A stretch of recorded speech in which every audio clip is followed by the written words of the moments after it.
Family and friends gathered today to remember a father killed while riding his bike down the I-35 service road nearly 2 weeks ago.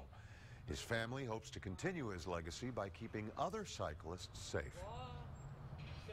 He was a funny guy. He was the funniest guy I've ever known, and I definitely, we've all kind of picked up his sense of humor.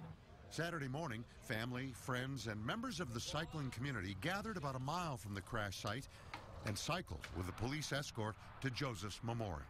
And my dad called me, and I just knew right away. My dad had seen it on the news.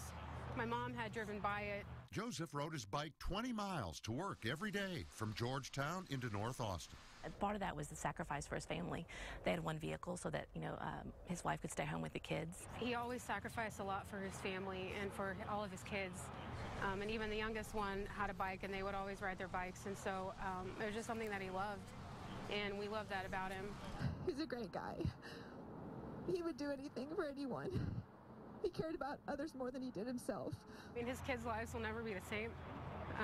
He'll never get to see them graduate or get married or go to prom. His oldest is graduating high school this year, and he won't get to see that. KXAN profiled Joseph back in 2011. He had just lost his job and came up with a creative way to make money by selling advertising on his bike. I had an old TV box. It was really colorful, and I figured that'll look good on my bike. And I just cut it out and strapped it on there with some cable ties. Things were good. He was at his, been at his job, well over a year.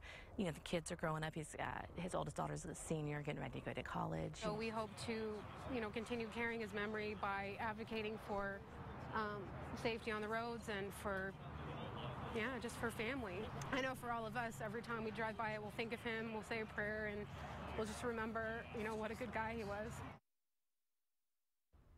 Joseph leaves behind a wife and 4 children. Police say the crash happened in a dark spot along the road. The driver who hit him was changing lanes and simply didn't see him.